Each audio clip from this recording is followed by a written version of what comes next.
Good morning, Manna family, and welcome to day 3 of Morning Manna. We're going to be talking about forgiveness. Now, for the next few days, we're going to be talking and studying one character in particular, and that's the character of Joseph. I want to quickly give to you Joseph's family history, starting with his dad, Jacob. Jacob, of course, was the second born.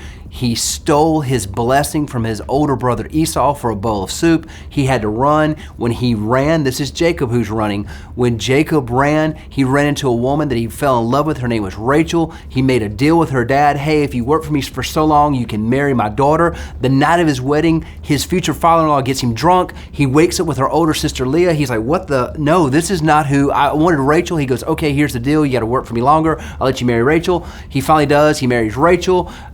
He's not able to have children with either of his wives. So both of his wives, who were very competitive as sisters, very competitive women, they said, here's my servant, we'll let you marry both of them so you can have kids.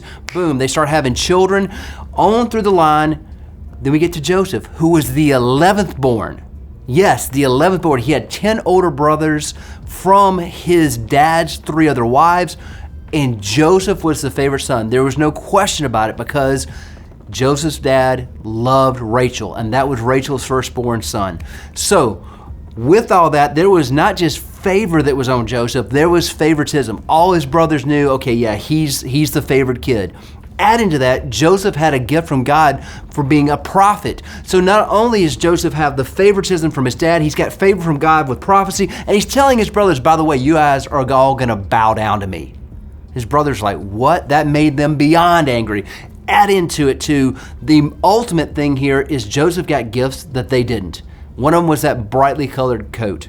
So one day Joseph's dad, he sent him to go check on the older brothers. Joseph goes down to check on them, and they go, this is our moment. We can kill him. We can take him out. Dad's not here. Let's do this. One of his brothers, Reuben, said, hey, let's don't kill him. Let's just teach him a lesson. So the brothers beat him up, and they throw him down an empty well, and then Reuben walks off. And while he is walked off, Reuben that is, the brothers start scheming again. And they said, you know what? You're right. Let's not kill him, but let's sell him into slavery. Let's get rid of him. We're tired of him. This is through Genesis 25 through 37. Go back, read it. This is just a snippet of it. So think about Joseph for a second. He's in this well.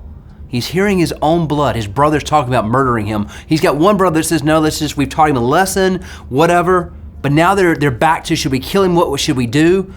And then they land on, let's sell him into slavery.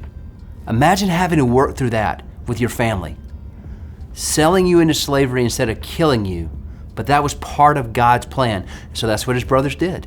His brothers sold him into slavery, and he's being let off. Doesn't know where he's being let off as a young man, but by his own brothers. Now, let's look at our own lives really quickly.